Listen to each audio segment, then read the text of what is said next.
안녕하세요. 김주갑의 경제부동산입니다. 구독, 알림 부탁드립니다. 집값이 5년 전 문재인 정부 출범 시절로 폭락합니다. 이제 50일도 남지 않은 2023년부터 공포가 현실이 될 것입니다. 3, 4년에 걸쳐서 떨어져야 할 집값이 단 1년 만에 반토막이 난 상황이며 지금 이 순간에도 바닥 없이 급락하고 있습니다. 거품이 워낙 큰 탓도 있지만 세계 경제 침체가 장기화될 것이라는 악재가 작용했기 때문입니다. 하락폭이 가파른 만큼 바닥이 빨리 올 수도 있습니다. 그렇다면 은행도 믿지 못할 상황에서 현금 보유자들과 매도자, 매수자는 각각 어떤 액션을 취해야 할까요? 유료 상담은 010-3999-8808 제가 직접 매도와 매수 타이밍 입지 추천을 해드립니다. 전화 주십시오. 집값 5년 전 시세로 폭락, 2013년 공포가 현실이 됩니다.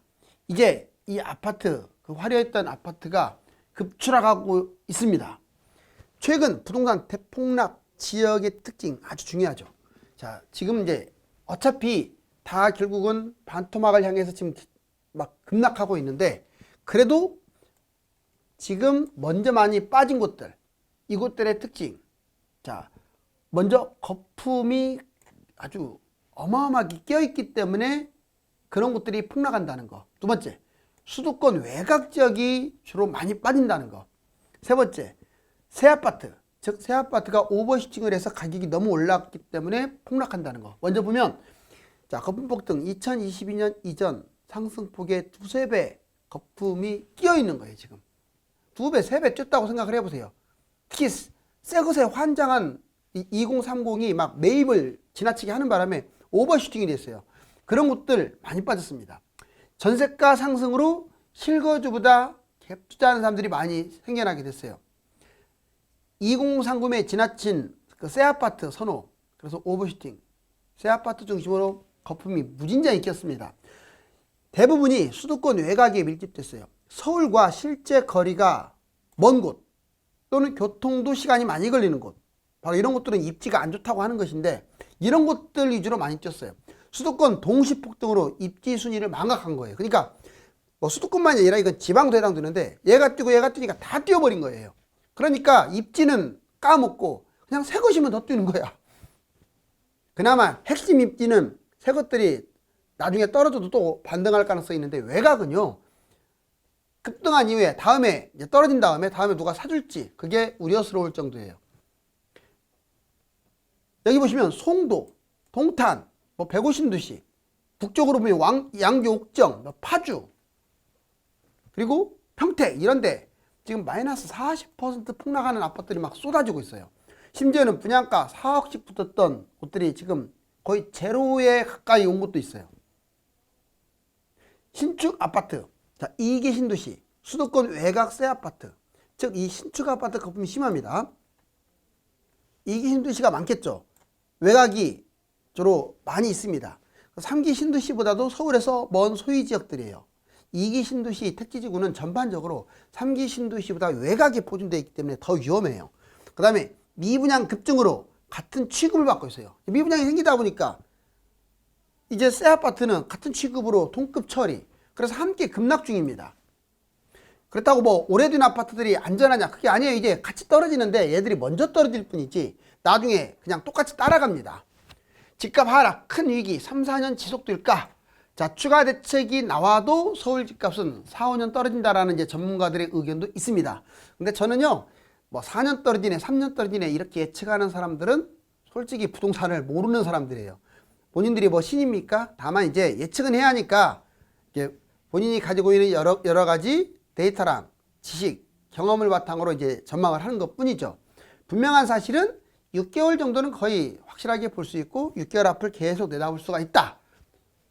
6개월만 본다면 집값 폭락 맞아요. 자, 그러면 1년 걸릴지 2년 걸릴지 3년 걸릴지는 이제 세계의 경제 상황, 이게 가장 중요하고, 그 다음에 어떤 위험자산의 환경, 이것도 중요합니다. 추가 대책 나와도 서울 집값 계속 빠진다. 급매 나와도 거래 안 돼요. 이거 맞아요. 이게 가격이 막 떨어뜨린다고 해서 잘 팔리고 이게 아닙니다. 가끔 떨어진 게 없는데요. 여러분들 매물 보지 말라고 했잖아요. 매물은, 자, 100개가 있다. 그럼 제일 싼 매물 있죠. 얘도 안 팔려요. 제일 싼 것도. 근데 위에는 다 허수예요. 허수. 어떻게 매물 보고 어떻게 집값을 판단해요? 시세를 보고 판단해요? 실거래가 지금 얼마에 드는지 알아야지. 급금에도 거래가 안 돼요. 매수 심리 얼어붙어서 거래 뚝. 상급지 집값이 강남 같은 상급지 집값이 막 급락하다 보니까 전국 지역이 얘를 바탕으로 쭉 도미노처럼 떨어지는 거예요. 급한 매도자, 초급매, 막 급한 매도자들은요, 지금 예를 들어서 한 8억까지 갔던 게 지금 6억이나 5억에 팔린다. 5억대에 내놔도 나가지도 않아요. 사람이 없으니까. 미계약. 대부분 2023년 매수를 이제 고려하고 있기 때문에 그래. 내년에나 한번 생각해 볼까? 이런 사람들이 많아요, 지금. 현재 전국 실거래 마이너스 25% 이상 떨어졌습니다. 즉 4분의 1토막 현재 난 상황이고, 많이 떨어진 곳은 반토막 근처까지 갔어요. 자, 그리고 현재 계약 후에 매수자들이 취소하는 일이, 희한한 광경들이 계속 목격됩니다. 이번에는 미분양이 넘치고 계약이 취소된다. 급매가 안 팔리고, 두 번째 미분양이 넘치고 계약 취소된다. 이게 바로 집값 하락의 큰 위기라는 거죠. 전국 미분양이 5만 건, 얼마 전만 해도 4만 건인데 이제 5만 건에 육박한답니다. 서울 재건축 뉴타운, 여러분들 지금 분양하고 있죠. 예전 같으면 최근에 분양하는 장희 뉴타운, 뭐 둔촌주공 이런데 대박이 옛날 같으면 떨어지기 전이었다면, 근데 지금은 집값 하락 속도가 워낙 빨라요. 그러다 보니까 쟤하고 비교했을 때 얘 분양가가 적정하냐, 이걸 따지다 보니까 안 좋은 거예요. 이해 가셨죠? 물론 이제 다음에는 또 많이 갑니다. 근데 다음은 다음이고, 올라갈 때는 올라갈 때고, 지금 현재로서는 얘보다 좋은 것들이 많다 하기 때문에 미분양이 쏟아지는 거예요. 서울에서 그렇다면 이제 재건축 재개발을 분양받을 수 없다면, 서울은 뭐 신도시가 있는 게 아니잖아요. 서울은 이제 망해버린 거예요. 완전히. 그렇잖아요. 그렇다고 개별 분양단지가 되겠어요? 그런 거 좋지도 않는 것들이 아무리 싸봤자. 재건축 뉴타운이 분양이 지금 안 돼버리면요, 이 가격대에 안 돼버리면 서울은 당분간 집값이 폭락한다는 얘기예요. 그리고 3기 신도시 사전청약 취소 급증, 이것도 지금 급증하고 있잖아요. 취소. 아파트 당첨 후에 미계약, 아예 계약을 안 해요. 당첨해놓고도. 집값 급락으로 고분양가 인식이 두드러집니다. 지금 이제 예전에는 분양가가 비싸다고 생각 안 됐는데 이제는 비싸 보여요. 왜? 집값이 떨어지니까. 분양권, 입주권, 프리미엄이 급락합니다. 그리고 침체 징후도 본격화되고 있어요. 서울 거래량이 세상에 800건이 뭡니까? 전국에 막 10만 건이 넘어갔던 게 3만 건, 2만 건으로 떨어지게 생겼어요. 매수 수급 지수도 계속 급락, 시세도 급락. 전세값이 떨어지다 보니까 전세값이 지금 너무 많이 빠지고 있어요. 매매가 폭락. 특히 갭투자 하신 분들이 전세값을 이렇게 막지를 못하다 보니까 아예 급급매로 내놓는 진풍경도 연출되고 있어요. 경매나 증여가 급감하고 있다는 얘기는요, 낙찰률이 급감하고 증여도 줄어들고 있다는 얘기는 집값이 계속 앞으로 더 떨어질 것이라는 반증입니다. 강남 아파트도 지금 본격 추락이죠. 강남이 추락하게 되면 이건 게임 끝난 거예요. 전국 6억 미만의 중저가가 많이 빠지는 것도 특이사항입니다. 이제 부동산 상승장 조건 4가지. 내년이 과연 바닥일까요? 자, 부동산 상승 조건. 일단 주가가 뛰어줘야 돼요. 부동산은 후행이기 때문에 주가가 계속 반등하지 않고서는 불가능합니다. 두 번째, 해외 집값이 연동을 하죠. 우리나라하고. 우리나라만 따로 움직이는 거 아니에요. 이제 부동산도 주식처럼 같이, 다른 나라도 같이 올라가는 낌새가 보여야 같이 뛰는 거예요. 환율이 지금 안정된다. 그렇죠. 이것도 경제 상황에서 환율이 안정돼야만 집값이 뛰고, 경제 상승. 지금 경제 침체 때문에, 경기 침체 때문에 이 모양 이 꼴이 된 거 아닙니까? 물가, 금리 인상 이런 부분. 그래서 경제가 안정되면 돼요. 자, 주가 상승. 부동산 상승의 선행지수로서 주가 본격 상승 1년 후에 보통 아파트가 뜁니다. 주가 상승은 경제 상승의 신호예요. 근데 아직 그 기미가 안 보이고 있잖아요. 지금 주가가 올라가는 것은 반등. 자, 기술적 반등일 가능성이 조금 더 커요. 자, 주가 정책 지속. 그 다음에 부동산 그렇게 되면 하락합니다. 주가가 정체만 돼도 안 돼요. 지금 많이 빠졌기 때문에 올라가 줘야 돼요. 두 번째, 해외 집값, 미국, 호주, 뭐 뉴질랜드, 캐나다 이런 나라 등의 집값이 우리나라하고 연동을 합니다. 자, 보통 보면은 2000년에서 2022년, 12년 동안 사이클도 비슷했어요. 이렇게. 그 다음에 2013년에서 21년 상승, 꼭지 찍고 주로 올해부터 하라 그랬죠. 주로 올해부터. 주요국 집값 상승 시에 동반 상승. 이게 다른 나라가 못 가면 우리나라도 못 올라간다. 자, 그 다음에 경제 상승. 경제 상승률 상승은 집값에 긍정적인 영향. 그렇죠. 그다음 물가 금리 안정은 집값에 긍정적입니다. 소비, 생산, 투자 증가는 집값에 긍정적이에요. 경제 성장은 위험자산의 긍정적, 즉 부동산이나 주식의 긍정적인데 문제는 얘들이 다 지금 엉망진창이라는 거. 환율 안정, 원달러 환율 안정은 집값의 긍정. 달러 가치 안정이 되면 세계 경제에 긍정적인 영향을 주고 집값도 뛰어요. 경제 침체, 경제 위기 가능성이 낮아집니다. 그러니 당연히 집값도 뛰겠죠. 환율 안정은 주가, 부동산은 폭등을 야기시킵니다. 자, 이제 고금리 예적금 책 이거 한번 쳐볼게요. 예금자 보호 20년째 5천만 원. 이거 좀 문제 있어요. 그래요. 이제는 1억 이상으로 예금자 보호법을 바꿔야 합니다. 자기들한테 유리한 것들은 안 바꾸고 자기들한테 불리한 것들만 바꿔요. 국민들한테 유리한 걸 바꿔야 할 거 아니에요. 자, 예부 사장 보호 대상 도표해야 하지 않나 벌써 이렇게 얘기가 나오고 있어요. 보자고요. 이거 아주 중요합니다. 은행당 5천만 원. 1인 예금자 보호법 최대 5천만 원 한도 내에서만 보호를 받아요. 자, 원금 5천만 원 플러스 이자 원금만 보장된다는 거 꼭 기억하세요. 2011년 저축은행 때 수억 몰빵, 특히 연세 드신 분들이 막 이상한 곳, 이자 센 곳에만 몰빵하는데 거의 못 받아요. 5천만 원 이상은. 자, 그럼 여기 보세요. 예금이자 세금 떼고 정기예금, 적금, 세금 떼고 받는 거니까 꼭 기억하세요. 예를 들면 연 5% 금리에 1천만 원이다. 그럼 1년에 50만 원을 받는다 그러면 42.3만 이렇게 이자 떼고 받는다. 자, 만약에 여러분들이 중도 해지해버리면요. 이자 못 받기 때문에 당장 뭐 금융위기가 터지는 것은 아니니까 예를 들어서 1년짜리가 많잖아요. 그렇다면 최근에 들었다면 조금 바꾸는 거 생각을 하고 좀 됐다면 그냥 이제 만기 때 꼭 갈아타세요. 여기 이게 제일 중요해요. 세 번째가 예금자 보호 한도가 본점당 5천만 원인데 자, 1인 기준이에요. 본점, 지점은요. 본점과 지점 이런 것들 있죠. 주로 은행들이 많아요. 1금융권. 본점과 지점은 한 몸입니다.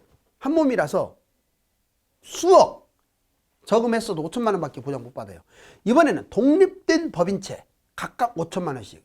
이거 새마을금고라든가 신협이라든가 뭐 저축은행이라든가. 그러니까 얘 따로 주인이 다른 경우 법인채가 이런 경우는 여기서도 받을 수 있고 여기서도 받고. 그러니까 뭐 새마을금고나 신협 이런 것들도 분산을 시키셔야 돼. 이해가셨어요? 자, 이게 독립된 법인채. 우체국은요 국가 지급 보증을 해주기 때문에 전액 보장이 됩니다. 자, 이번에 매수자 예상 손실률 봤더니 현재 10억짜리가 거의 다 8억으로 떨어졌어요. 8억이면 팔아도 잘 파는 건데 20% 정도 하락을 했으면 마이너스 2억 손실을 보내요. 그런데 이제 그래서 지금 팔아야 하는 이유예요. 지금 팔까요 말까요? 지금 제가 퍼센트를 해줬잖아요. 이걸 참고로 해서 여러분들 보세요. 제 느낌으로는 또는 여러 가지 지표로는 반토막 날 가능성이 상당히 높습니다. 반토막이 좀 덜 나는 곳, 반토막이 좀 덜 나는 곳, 더 나는 곳 이렇게 해서 예전에 버블 세븐 지역이 다 반토막 났었잖아요. 이제는 전국 막 이제 모든 곳들이 다 그렇게 될 거예요. 2017년으로 회복된다면 반토막 되고도 남죠. 여기 보시면 자, 10억짜리가 7억이 배도 그러면 30% 하락. 이때는 마이너스 3억. 대략 내년 상반기 정도면 지금 속도가 워낙 빠르기 때문에 이렇게 되는 거예요. 내년 하반기 때는 10억이 6억으로 40% 떨어졌네요. 마이너스 4억. 그러니까 지금 파는 게 내년에 파는 것보다 내년 하반기 때 파는 것보다 2억은 절약하는 거예요. 이제 바닥을 50%로 대충 생각해요. 이게 빠르면 내년 하반기가 될 수도 있고 50% 하락이 늦어도 2024년 초에 이제 2, 3년밖에 안 걸린다 이 말이에요. 하락 시작한 지 2년이면 반토막 난다 이 얘기예요. 지금 속도가 빨라서 10억 5억 매도 그럼 50% 하락했네요. 마이너스 5억 손실 봤네요. 그러니까 바닥까지 끌고 갈 생각 하지 말고 이렇게 그럼 팔려야 팔리는 거지. 연구를 하세요. 연구를. 그럼 안 팔린다고 그냥 뭐 뒷짐지고 있을 겁니까? 지속적으로 노력을 하게 되면 아무래도 더 팔릴 확률이 높죠. 자, 여기 보세요. 매수자도 마찬가지예요. 예상 손실률. 만약에 지금 잡은 사람들 이게 웬 떡이냐 하고 20% 떨어졌다고 덥석 잡는 사람은 자, 현재는 0원이겠지만 이제 내년에 보세요. 자, 10억에 7억 매수 30% 하락. 이 사람은 마이너스 1억 손실을 보는 거죠. 자, 그 다음에 10억 6억에 매수한 사람들 자, 40% 마이너스 2억. 그 다음에 10억 5억 매수 마이너스 50% 그러면 3억. 즉 이때 매수 기점으로 해가지고 1년, 2년, 3년 시간이 흐를수록 어때요? 점점 커지고 있네요. 그렇기 때문에 매수자는 최대한으로 늦춰야 돼요. 최대한으로. 예를 들면 자, 지금 잡는 사람들은 이제 냉정하게 3억을 하락하는 거고, 자 이제 7억에 매수한 사람은 2억밖에 하락 안 하고, 6억에 매수한 사람은 뭐 1억밖에 더 하락 안 할 것 같고, 자 5억에 매수한 사람은 이제 본전치기 뭐 떨어져봤자 조금 더 떨어지고, 이제부터는 날아갈 일밖에 없잖아요. 이제 2013년 경제성장률, 경제 침체 신호, 내년 경제성장률 보니까 KDI, 피치, 국내외 경제성장률 쭉 있죠. IMF, OECD까지 우리나라 거 1.8부터 2.2까지 있는데 거의 1%대가 많아요. 지금 우리나라가 내년에 이렇게 침체를 겪습니다. 이렇게 장기 침체가 되게 되면요, 어떻게 집값이 뛰고 어떻게 증권이 뛰겠어요. 자, 그 다음에 생산, 소비, 투자 트리플 감소. 현재 상황 봤더니 지금 트리플 감소 맞아요. 아주 이게 지금 거의 10년 만에 경기 침체 신호가 지금 뚜렷합니다. 이번에 공인중개사가 왜 폐업을 하겠어요? 거래가 안 되니까 폐업하는 거 아닙니까? 그리고 미분양, 미계약이 급증하고 있다는 거죠. 여기 보시면 1월 달부터 9월, 이거 지금 9월 갈수록 어때요? 갈수록 지금 거래량은 줄어들고, 여기 보면 이게 폐업, 휴업. 예전에는 그 개업, 이게 신규 개업, 폐업 봤을 때 1월 달만 해도 개업이 폐업을 압도했네요. 1993, 974. 근데 지금은 역전됐어요. 폐업이 더 많아요. 자, 옥석 가리기 심화에 수도권 미계약 1년새 2.7배. 계약을 아예 안 하는 거예요, 여러분들. 미계약 물량 볼까요? 2,000건이 7,000건으로. 작년에 371건이 서울 같은 경우 1,500건으로 이렇게 늘어났어요. 미계약 물량 예전에는 경쟁률 치열했는데 118대 1이 44대 1로, 734대 1이 143대 1로 확 떨어졌어요. 그리고 더 재밌는 것은 이것도 계약을 안 해요. 자, 예전에는 다 계약했는데 강남 3구 경매 유찰 2023년 글로벌 집값 하락, 경매 유찰 되는 거 보세요. 지금 놀랍죠? 그 다음에 여기 보시면 내년 글로벌 부동산 전반 하락세, 여기 글로벌. 자, 이게 0인데 21년이라고 써 있어요. 21년. 21년 하반기 때부터 이게 마이너스 됐어요. 그럼 어떻게 되겠어요? 지금은 더 마이너스겠네요. 그쵸? 지금 2022년이니까. 무섭죠? 추락하는 게 지금 현재 여기까지 왔다고 보시면 돼요. 우리나라처럼. 자, 그 다음에 대출금리 8%, 4대 은행도 위험. 여기 보시니까 상담 봐보세요. 자, 상담 봤더니 고정금리, 변동금리 거의 6%, 7%대에서 지금 최근에는 여기 아주 높게 형성되어 있습니다. 그리고 치솟는 CDS 프리미엄, 이게 높아지면 안 좋죠. 작년, 자, 올해 비교를 해봤더니 하나은행 22가 77. 오, 엄청나네요. KB, 우리은행, 신한은행.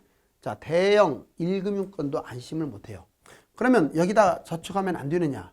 그래도 2금융권보다는 훨씬 안전한 게 1금융권이니까 목돈을 넣었을 때는 1금융권으로 넣는 게 맞아요. 자, 이제 전문가들 현재 글로벌 금융위기와 유사하다. 여기 보세요. 이게 완전 전문가예요. 전국 대학 경제, 경영학과 교수들 204명 설문조사 했는데 52.7%가 위험하다고 했고, 그거보다는 조금 다르다가 41.3%예요. 여기 보시면 한국이, 우리나라가 최근에 달러가 막 가치가 떨어지고 이제 개별 나라들의 화폐 가치가 올라가고 있잖아요. 우리나라가 지금 가장 많이 빠졌기 때문에 가장 빠른 속도로 회복하고 있네요. 우리나라는요, 금융위기 터지면 제일 많이 빠지고 또 회복되면 제일 먼저 올라가요. 여기 보시면 자, 아파트 완전 이 계곡 속으로 추락하고 있습니다. 바로 내년의 현상. 지금 집값 하락은 코로나 이후 거품명성이 가장 큰 원인이 되겠지만 글로벌 경기 침체의 영향이 제일 큽니다. 내년부터 펼쳐질 최악의 상황에 미리 대응해야 하겠습니다. 감사합니다.